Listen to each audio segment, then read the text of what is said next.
Muito bem, pessoal. Como sempre digo, já estamos ao vivo para todo o Brasil, especialmente para vocês aí da turma de Física Fundamental 2. Então, nosso assunto de hoje são as forças de contato com uma superfície de apoio. Vamos a uma situação concreta em que a gente vai identificar esse tipo de forças. Começando com a situação física 1. Essa situação física 1 está retratada, por exemplo, na imagem número 1. Essa imagem, fora de escala, de proporção, apresenta o nosso planeta, a Terra. Ora, suponhamos que em algum lugar do planeta, por exemplo, lá no hemisfério norte, no norte das Américas, América do Norte, a gente tenha um objeto apoiado sobre o solo. Esse objeto aí pode ser um cofre, uma caixa, por exemplo. O que a gente quer fazer nesse primeiro momento é identificar quais são as forças de contato entre esse objeto e o corpo que está diretamente ligado a ele, a Terra. Ora, nós vamos ver que vão aparecer diversas forças e elas, principalmente por conta da terceira lei de Newton, sempre aparecerão aos pares. Muito bem? Então, nosso objetivo é isso: identificar forças e fazer o chamado diagrama de corpo livre, ou seja, algo como a gente fez na aula passada. Identificar em cada objeto, em cada corpo, quais são as forças atuantes nele. Muito bem? Então, no nosso esqueminha, vamos separar apenas para visualização física os dois objetos. Vou chamar a nossa caixa, box, de B. E o planeta Terra, vou chamar de T.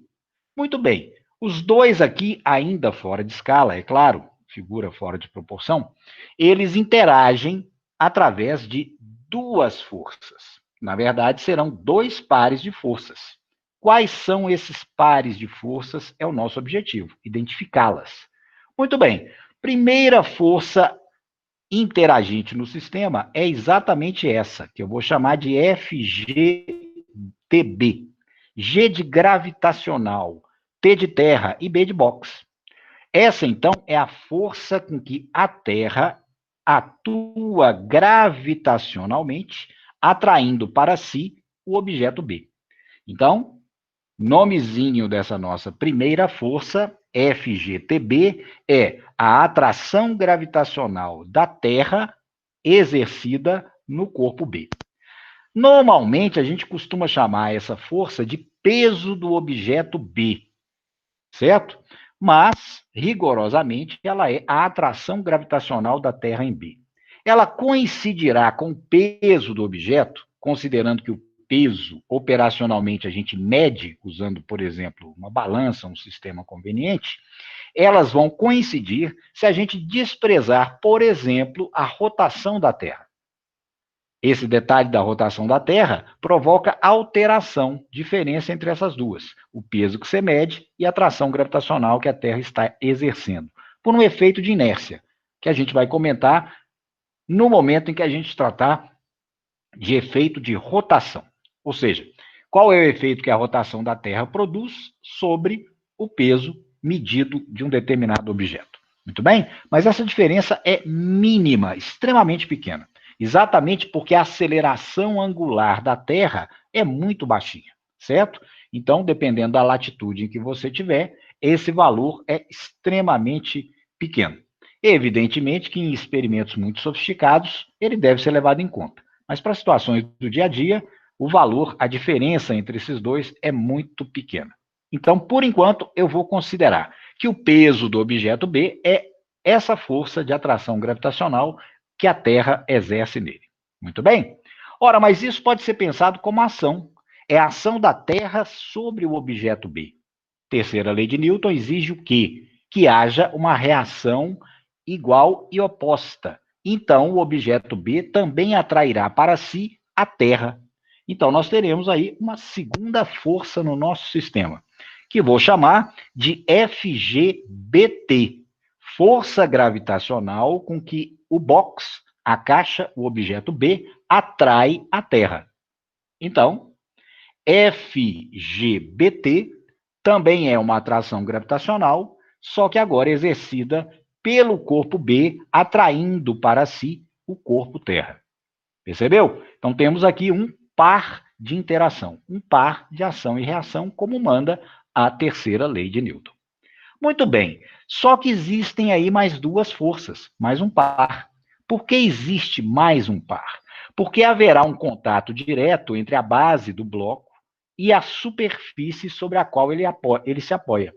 Ou seja, eles vão comprimir um ao outro. Então, a base do nosso bloco e a superfície de apoio em que ele está irão sofrer compressão mútua. Um vai apertar, comprimir o outro, exatamente devido ao efeito das duas forças que a gente já identificou. Então, vamos representar essas forças de compressão. Veja lá. Essa primeira força, na verdade, ela atua em todos os pontos de contato mútuo entre os dois objetos. Então, essa força eu vou chamar de FCBT, C de compressão. Ou seja, a base do bloco B comprime essa região da superfície da Terra em que ele está apoiado. Na verdade, comprime em todos os pontos, por isso eu coloquei várias setinhas aí. Esse conjunto de forças de contato microscópico, eu estou chamando a soma de todas elas de FCBT. E aí, nome para essa força é uma força de compressão normal. Normal significa perpendicular a. Então, esse conjunto de forças atua perpendicularmente à base do bloco e à superfície de apoio. O ângulozinho é de 90 graus. Esse conjunto de forças de compressão faz 90 graus com a superfície de apoio. Perfeito? Então, ele é chamado de compressão normal. Normal por isso. De quem em quem? De B na Terra. Do objeto B na Terra. Ora, essa também pode ser pensada como uma ação. Ação de B contra a superfície da Terra, comprimindo-a. Mas se existe ação, deverá haver o quê? Uma reação igual e oposta. Portanto, a base do bloco B também é comprimida pela superfície em que ele está apoiado. E esse conjunto de forças de compressão, agora eu vou chamar de FCTB, força de compressão da superfície da Terra, supondo que ele esteja apoiado nela, em B. Então, essa força é chamada de compressão normal também, exatamente porque ela age da mesma maneira, perpendicularmente à superfície em contato. Então, o ângulo entre cada forcinha microscópica dessa de compressão e a base do bloco, olha, o ângulo é de 90 graus. Por isso também é chamada de compressão normal. Só que agora da Terra em B. Usualmente, a gente se acostumou a chamar essa força simplesmente, já que ela é uma reação e é normal, é perpendicular à superfície, a gente se familiarizou em chamá-la de reação normal. Ora, isso é uma economia. Na verdade, é uma força de reação causando compressão normal na base do objeto apoiado na superfície. Mas daqui por diante, já que a gente conhece a origem física dessa força, poderemos chamá-la simplesmente de reação normal N. Muito bem? Então veja aí o que eu prometi. Nesse tipo de interação, quando o objeto está apoiado diretamente sobre a superfície da Terra, vão aparecer essas quatro forças, dois pares de ação e reação. As duas primeiras de natureza gravitacional, forças de campo. Repara que a Terra exerce F de atração sobre o objeto B, ainda que ele não estivesse em contato. Se esse bloquinho aqui estiver a 10 metros de altura da Terra, essa força FGTB continua existindo, assim como FGBT. O par de ação gravitacional entre Terra e objeto existe ainda que eles não estejam em contato. Se estiverem em contato, como é a suposição que eu fiz aqui na imagem número 1, haverá, além dessas duas, o outro parzinho de compressão. Esse outro par já é um par de contato. Existe um contato microscópico entre a base do objeto apoiado e a superfície em que ele se apoia. Muito bem? Então, o objeto apoiado na superfície, comprimindo-a, se essa superfície for a Terra, nesse processo aparecerão quatro forças. São exatamente as quatro que a gente localizou aqui. Prosseguindo, vamos ver agora uma outra situação física em que o objeto, estando apoiado, ele será movido sobre a superfície de apoio. Repare que nesse primeiro contexto que eu analisei, o objeto está abandonado sobre a superfície. No caso, a superfície da Terra, certo? Poderá agora ser qualquer outra. E a gente vai verificar que ao tentar mover esse objeto, aparecerão outras forças. Vejamos quais são. Então vamos resumir o que a gente viu. Supondo que B esteja apoiado na superfície da Terra, veja lá. Temos a força de atração gravitacional da Terra sobre ele, que a gente agora já batizou particularmente de peso. A Terra recebe também uma força de reação, de mesmo valor, sentido contrário. Mas agora eu não estou mais interessado em representar as forças na Terra. A minha atenção agora está voltada somente para o par objeto e a superfície imediata em que ele tem apoio. Pode ser o chão, o piso da calçada, a cadeira onde você está apoiado, o banco do automóvel onde você está viajando, etc. Então, eu estou interessado num contato mais estreito entre o objeto e uma superfície qualquer. Perfeito? Então, primeira força que atua no objeto, peso P. A gente já viu que ele comprime a superfície, ação. Então, recebe dessa superfície uma força de reação. É a famosa reação normal que eu identifiquei na situação anterior. Muito bem? O que a gente costuma fazer? Aqui temos o conjunto de forças que mostram a reação da superfície em todos os pontos microscópicos de contato da base do nosso objeto. A gente vai economizar a representação e somar todas essas forcinhas e colocá-las representadas por um único vetor força, que é o vetor N. E para isso, nós vamos usar o centro de massa ou centro de gravidade do nosso objeto. Então, veja lá. Destacando da situação física real somente o centro de gravidade do objeto em questão, a gente pode simplificar as representações. Isso é o que a gente chama de diagrama de corpo livre, quando a gente se preocupa apenas com o conjunto de forças atuantes no centro de massa ou centro de gravidade do objeto. Se o objeto estiver, então, apoiado, abandonado na superfície, atuarão apenas no objeto em questão, duas forças. Então, vamos levá-las para o centro de gravidade. O peso P e esse conjunto de forças de reação normal, a gente pode representar por uma força única, essa força N. Então, essas duas forças são aquelas que aparecem num objeto apoiado numa superfície qualquer, não necessariamente a superfície da Terra. Muito bem, vamos supor que esse objeto vá se manter em equilíbrio durante um tempo em que nós estivermos observando. Ora, se ele vai se manter em equilíbrio, é necessário, como nós já vimos, pela primeira lei de Newton, que a força resultante sobre ele seja zero. Isso garante que ele não sofrerá, esse corpo, translação. Ou seja, o seu centro de gravidade estará em repouso ou movimento retilíneo e uniforme. Nas duas situações, a força resultante deverá ser zero. Ora, vamos analisar as forças usando as direções x e y. Inicialmente, a gente tem forças apenas na direção y, que são justamente o peso exercido pela Terra, força de atração gravitacional da Terra sobre o objeto, e a reação normal, de baixo para cima, feita pela superfície S em que o objeto se apoia. Ora, se são apenas duas forças, então como fica a resultante? N tem sentido para cima. Se a gente imaginar o eixo Y aqui, que eu não representei, sentido positivo. Então, a componente dessa força no eixo Y é positiva.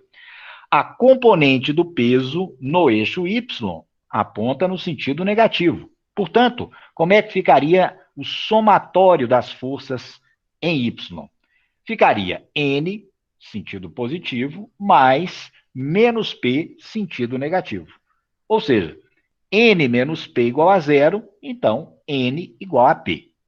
O que é bem razoável. A única maneira do centro de gravidade do objeto se manter, por exemplo, em repouso, havendo sobre ele duas forças somente, é que uma anule o efeito da outra.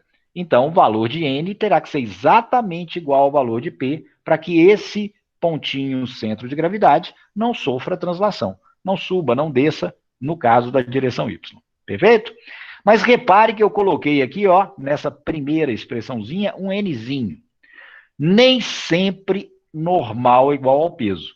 Nós vamos ver nas aplicações que poderá acontecer da superfície produzir um efeito de reação maior que o peso do objeto, ou menor que o peso do objeto.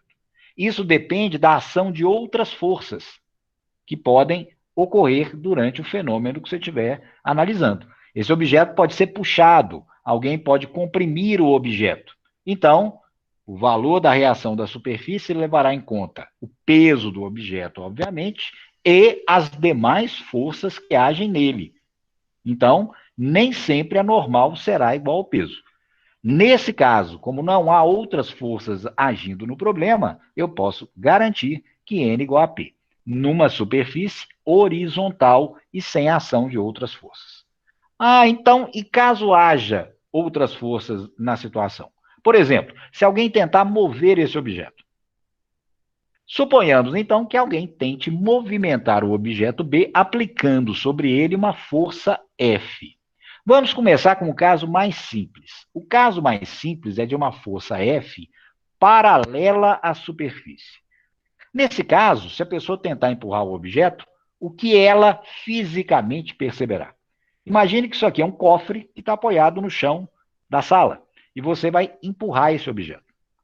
O que você vai perceber fisicamente? Você vai perceber uma espécie de resistência, de dificuldade para mover o objeto, que a gente pode representar por uma forcinha, oposta àquela que você faz.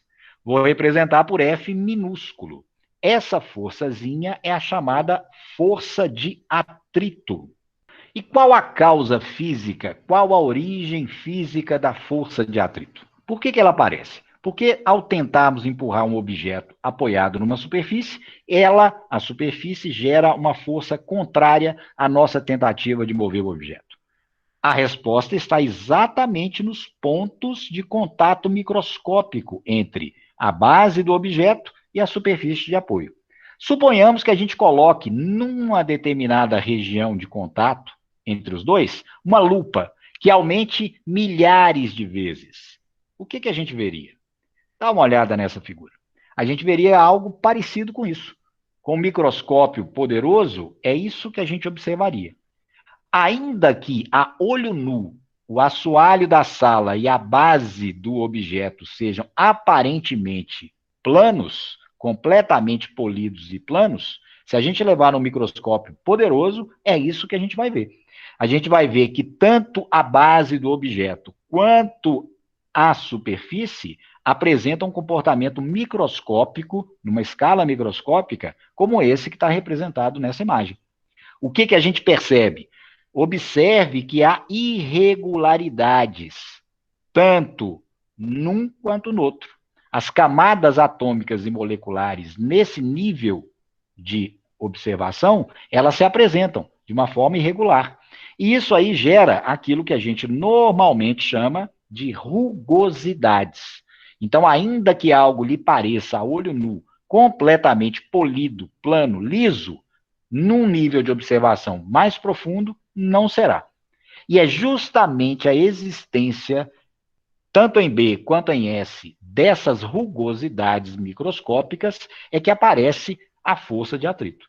A gente teria que considerar que, ao tentar mover a camada de cima sobre a de baixo, fazer a de cima escorregar sobre a de baixo, essas camadas atômicas e moleculares irão se aproximar, tenderão a ficar mais próximas, exatamente porque você tenta mover a de cima sobre a de baixo. E essa mudança de distância relativa entre centros de carga, principalmente, é que vai gerar a força de atrito. Então, a força de atrito é, inicialmente, uma força de origem eletromagnética. E conforme a variação de distância relativa, essa força também muda. E, justamente por isso, haverá força de atrito. Aí o atrito depende do tamanho da área em contato? Num primeiro momento, a gente poderia achar que sim. Quanto maior a área de contato, maior seria, então, esses pontos em que essa força de atrito se manifesta. Mas olha com atenção a figura. Repare que os pontos microscópicos de contato é que geram o que a gente chama de área efetiva. Então, se você estiver observando um objeto que tem 20 centímetros quadrados, que parece plano, a área microscópica efetiva de contato entre as superfícies não será de 20 centímetros quadrados. Será muitíssimo menor, como mostra aqui essa imagem. Então, a gente teria que conhecer a área efetiva para determinar, de uma maneira experimental ou teórica, o valor da força Fz. Porém, como a gente vai ver daqui a pouco, experimentos simples mostraram como é que essa área efetiva depende, por exemplo, da força de compressão. Por enquanto, a gente não vai entrar, obviamente, nesse nível microscópico, mas é importante que você tenha noção de que é por conta dele que se manifesta macroscopicamente, fora da matéria, na nossa dimensão do dia a dia, a força F de resistência à tentativa de movimento. Então, nosso diagrama de corpo livre agora, para ficar completo, tem que ainda incorporar essas duas forças. A força F, de tentativa de movimento do corpo, e a força de atrito F, que se opõe a essa tentativa de movê-lo. E esse objeto vai se mover ou não? Ora, a resposta depende da resultante na direção x. Se a resultante na direção x for zero, pela primeira lei de Newton, não haverá movimento de translação na direção x. O objeto não será arrastado nem para a direita nem para a esquerda. Suponhamos, por enquanto, esse primeiro caso. Suponhamos que a pessoa fez uma primeira tentativa e a resultante das forças foi zero. Ora, se a resultante for zero, o que significa isso? F aponta para a direita, sentido positivo. Atrito aponta no sentido oposto, a F, para a esquerda, negativo. Então, teríamos como resultante na direção x, F, feito pela pessoa, mais menos F de atrito. Na prática, significa que se o objeto não sofrer movimento, ainda que empurrado pela pessoa, a força de atrito que estará se opondo a essa tentativa de movê-lo será exatamente igual à força que ele aplica. Se ele aplicar 50 newtons e esse bloco não se deslocar, então a força de atrito, naquele instante, também estará valendo exatamente 50 newtons, garantindo que a resultante total seja zero e, por isso, o objeto não se mova. Ah, Luciano, mas eu consigo mover um objeto dentro de certos limites, sem dúvida nenhuma.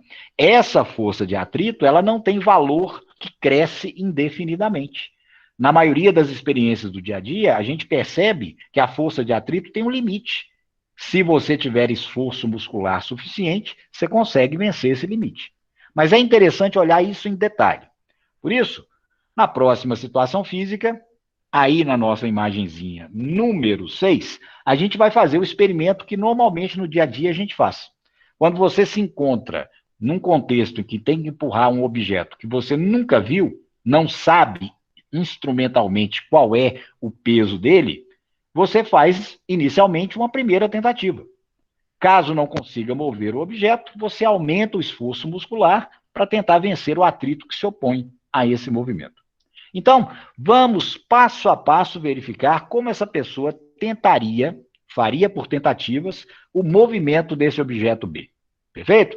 Vamos considerar esse dado que será importante daqui a pouquinho. O peso desse objeto é de 500 newtons. Muito bem? Ok. Então, a pessoa inicialmente tenta mover o objeto e vai aumentando gradativamente a força F exercida sobre ele até conseguir movê-lo. Vamos ver como as coisas se processam. Observe.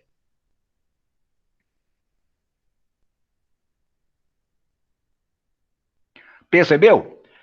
À medida que a pessoa aumenta a força que tenta arrastar o objeto, que tenta fazer com que ele escorregue sobre a superfície plana de apoio, aquela força de oposição à tentativa de movimento também cresce. Isso você pode testar no dia a dia. Faça uma força pequena contra um armário muito pesado. Ele não se move. Faça uma força um pouco maior. Ele continua não se movendo. E gradativamente você pode relacionar a força que você aplica e o atrito que se opõe a essa força aplicada. Então perceba que inicialmente, para pequenos valores da força que você aplica, a força de atrito consegue se igualar ao efeito que você produz. Consequentemente, o objeto permanece, para essa faixa de valores, em repouso. Nessa faixa de valores em que o objeto permanece em repouso, ainda que empurrado externamente por uma força, nós vamos denominar esse atrito com um nome especial. Ele vai ser chamado de FE, força de atrito estático, exatamente porque ele atua garantindo, fazendo com que o objeto permaneça em repouso, impedindo que você, através da força F, consiga movê-lo. Ora, então o objeto não se move? Claro, como eu disse há pouco. Esse atrito estático, ele cresce à medida que você aumenta o esforço para mover o objeto até um determinado limite. Esse limite, suponhamos que nessa experiência, para esse objeto em particular que eu estou analisando, e para essa superfície, seja no máximo de 400 newtons. Esse valor é chamado de FE max, ou seja, força de atrito estático máximo. Então, para todo par de superfícies, a experiência revela isso.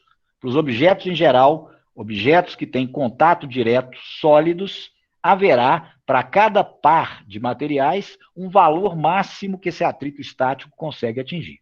Para esse caso específico de materiais que a gente está tratando, o valor máximo foi de 400 newtons. Ah, Luciano, e o que acontece agora se a pessoa fizer 400,1? Se ela fizer aqui, ó, um valor um pouquinho maior do que 400 newtons. Bom, se esse é o atrito estático máximo, 400, a gente diz que nesse momento, quando você faz exatamente o mesmo valor que o máximo atrito pode atingir, que o corpo fica na chamada iminência de movimento. Ou seja, é uma situação transitória entre o repouso e o movimento que virá a seguir. Ou seja, ele começar a escorregar sobre a superfície. Portanto, se você fizer 400,1, observe com atenção, veja o que acontece. Percebeu? Várias coisas aconteceram.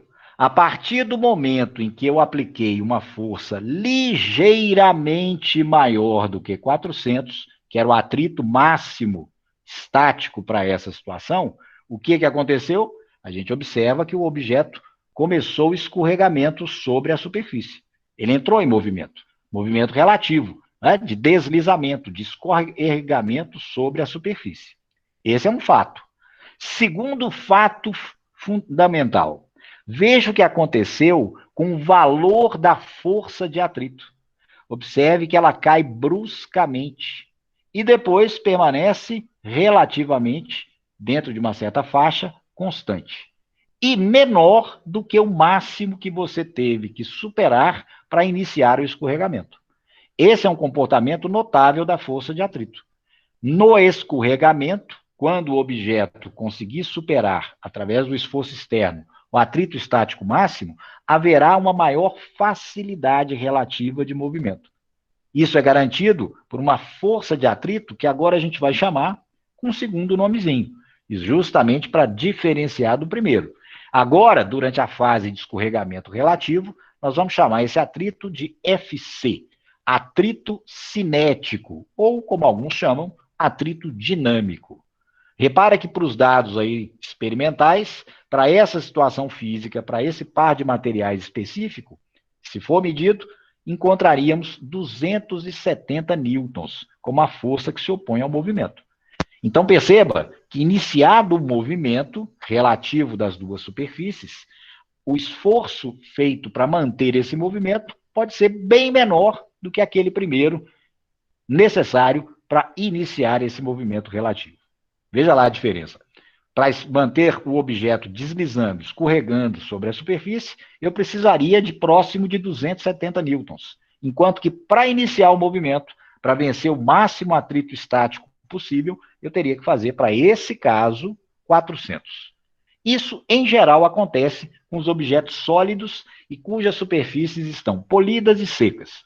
Essa leizinha, esse padrão de comportamento, representado pelo gráfico da imagem número 5, é o que a gente observa em todas as situações em que o objeto é sólido, tem superfície relativamente polida, a superfície também, e está seco. Não existe nenhum tipo de líquido ou lubrificante entre o par de superfícies. Quando há esses elementos, aí o comportamento varia muito e tem que ser estudado caso a caso. E quantitativamente, como é que nós podemos tratar essa situação? Ou seja, como é que eu poderia, antes de tentar mover o objeto, prever esses valores que o atrito assumiu? É possível? É possível. Mas primeiro, é necessário que a gente formalize os 3 comportamentos gerais representados nesse gráficozinho. Qual é o primeiro comportamento? Aquele em que a força F aplicada não supera o atrito estático máximo. Então, nessa primeira situação, se F aplicado for menor que o atrito estático máximo para aquele par de materiais, então a força de atrito estático conseguirá sempre se igualar à força externa, mantendo o objeto em repouso. Uma segunda situação é, e se a força externa for exatamente igual ao máximo atrito estático possível? Aí é uma situação transitória, como eu disse. O objeto fica na chamada condição de iminência de movimento. Algo iminente é algo que está prestes a acontecer. E isso vai acontecer, como eu exemplifiquei, nesse caso, se a força aplicada pela pessoa, F, for ligeiramente maior que o atrito máximo estático, para esse caso, 400. Então, para a força externa aplicada maior que o atrito estático máximo possível para aquele par de materiais, o que a gente observa experimentalmente? A gente observa que o atrito que se opõe ao movimento, agora será chamado de cinético, se mantém aproximadamente constante e, detalhe sempre importante, menor que o atrito estático máximo que você venceu para colocar o corpo em movimento. Perfeito? Então, esse padrão de comportamento é que experimentalmente vem sendo testado há muito tempo. E graças a esses testes, hoje é possível, como a gente vai ver agorinha, estabelecer cálculo direto para prever, antes de realizar o experimento, conforme os materiais que você estiver usando, quais serão os valores importantes do fenômeno. O atrito estático máximo a ser vencido, para colocar o objeto em movimento, e qual o atrito cinético que vai fazer oposição a esse movimento, quando o objeto já estiver se deslocando relativamente à superfície. Quais são os experimentos que têm sido realizados para se obter os valores da força de atrito num par de materiais que interagem desde há muito tempo? Esse há muito tempo vai chegar em Leonardo da Vinci. Já no século XV, ele fez experimentos com várias superfícies e percebeu algumas leis interessantes. Uma lei que é quase uma lei intuitiva, mas ela tem que ser analisada com cuidado, é que a força de atrito F é proporcional ao peso do objeto que está apoiado na superfície. Na realidade, por conta daquele contato microscópico que eu destaquei lá na imagenzinha inicial, quando a gente abordou o atrito, a gente tem que considerar a força normal, porque essa força normal é que me diz o grau de compressão entre o par de superfícies. Quanto maior o grau de compressão mútuo entre elas, lembra das rugosidades da superfície e da base de apoio do objeto? Quanto maior o grau de compressão mútuo entre eles, mais essas rugosidades se aproximarão na tentativa de mover o objeto. Então, maior será a força de oposição gerada pelo atrito. Portanto, existe uma proporcionalidade entre a força de atrito e o valor da compressão normal N. Isso é um experimento relativamente simples de fazer, o próprio Leonardo da Vinci fez, isso no século XV, ou seja, ele não precisou de nenhum instrumento sofisticado para perceber essa relação. Então, desde o Leonardo da Vinci, a gente sabe que existe uma proporção entre o valor da reação normal e o valor do atrito. A reação normal indica o grau de compressão entre o par de superfícies. É quase intuitivo, mas com aquele modelo microscópico, essa ideia faz sentido físico. Quanto maior o grau de compressão relativo, mútuo, mais as rugosidades de um e de outro se aproximam. E isso gera maior valor externo da força de atrito. Então, duas relaçõezinhas matemáticas extremamente simples podem ser obtidas com essa ideia e com esse experimento para relacionar o cálculo direto da força de atrito. A primeira delas, a força de atrito estático máxima, lembra? Aquela que você tem que superar para colocar o corpo em escorregamento sobre a superfície, e a reação normal, que indica o grau de compressão entre as duas superfícies, para o mesmo par de materiais, é constante. Repara que isso é absolutamente característico dos materiais envolvidos, por conta daquelas rugosidades microscópicas. Se você muda um material, ou muda o outro, ou muda os dois, aquelas distâncias microscópicas e a composição daquelas rugosidades vai mudar. Por isso, esse quociente é constante e característico de cada par de materiais. Exatamente por ser característico dos materiais, a gente pode definir esse quocientezinho como um coeficiente próprio para aquele par que interage. E vamos chamar esse primeiro de coeficiente de atrito estático. Então, para um dado par de materiais, se eu dividir a força de atrito estático máxima que eu tive que fazer e a reação normal que a superfície está exercendo no objeto, encontraremos um númerozinho que é chamado de coeficiente de atrito estático, representado por essa letra grega, μ. Então, μ índice é de estático. Vamos lembrar para o caso experimental lá que a gente acabou de analisar? Quais eram os valores? Quanto era a força de atrito estático máxima? A força de atrito estático máxima era de 400 newtons. Enquanto a pessoa não aplicou uma força F ligeiramente superior a 400, o objeto não se moveu. 400 era a força de atrito estático máxima. E para o objeto que a gente estava estudando, quanto valia a força de reação normal? Veja lá o esqueminha. A normal atua na direção Y. Na direção Y, nesse caso simples que eu estou tratando, só temos o peso. Lembra do começo? Ora, se o objeto não irá se mover no eixo Y, ele só pode se mover no eixo X, as duas têm que produzir resultante zero. Então, para esse caso, normal igual ao peso, em valor. Qual era o valor do peso do objeto? 500 newtons. Portanto, a normal, para esse caso, vale 500. Então, quanto é o coeficiente de atrito estático para esse par de materiais? Esse objeto e a superfície. Exatamente o F é max, 400, pela normal, que nesse caso é igual ao peso do objeto, em valor, então 500 newtons. Dividindo um pelo outro, coeficiente de atrito estático igual a 0,8, 0,80.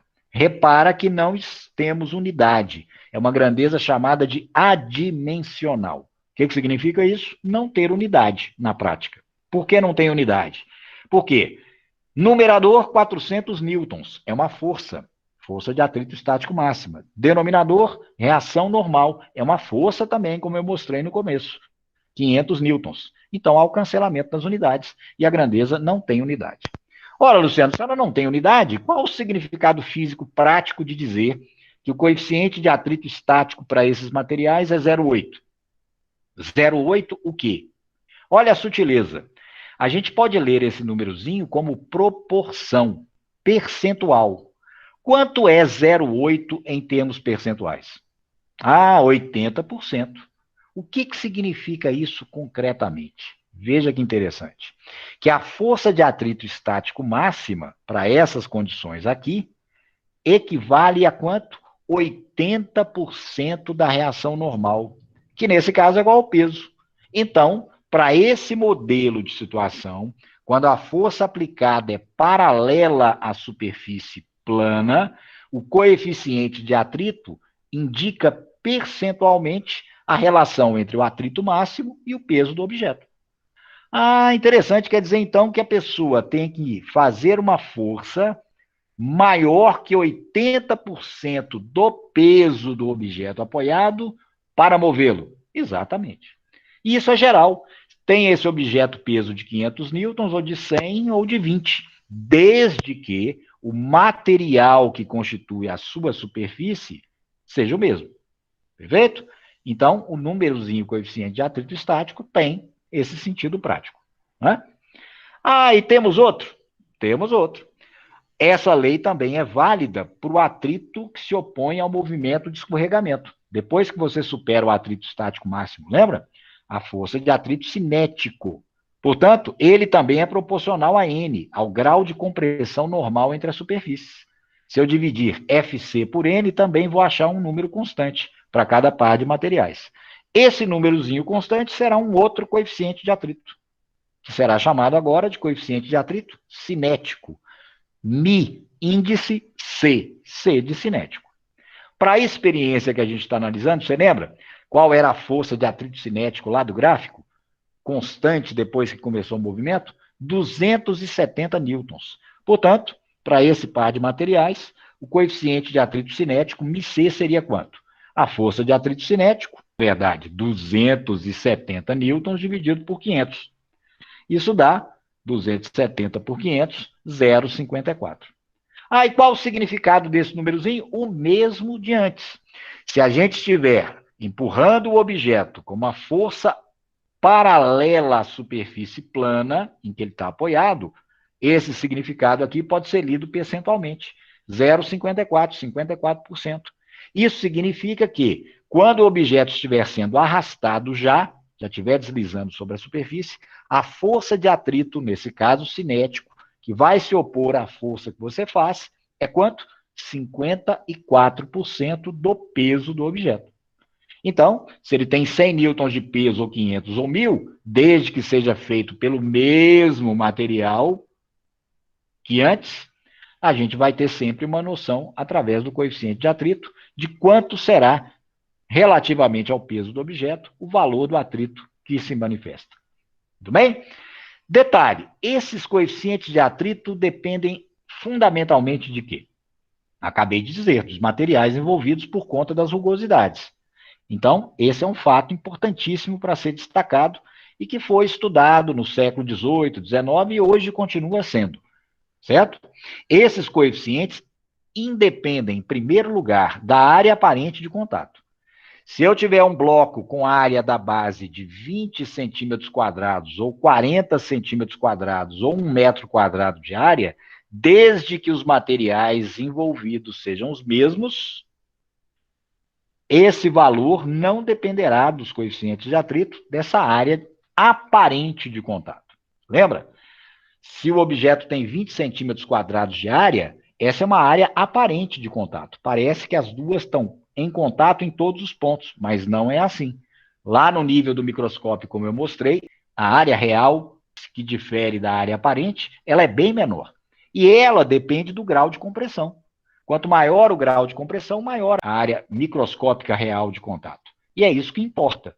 Não é a área aparente. Como o próprio nome diz, é aparente. Então, a superfície, por mais polida e plana que seja, a área que a gente vê da sua base não é a área efetiva microscópica de contato. Por isso, essa afirmação, que esses coeficientes não dependem da área de contato aparente.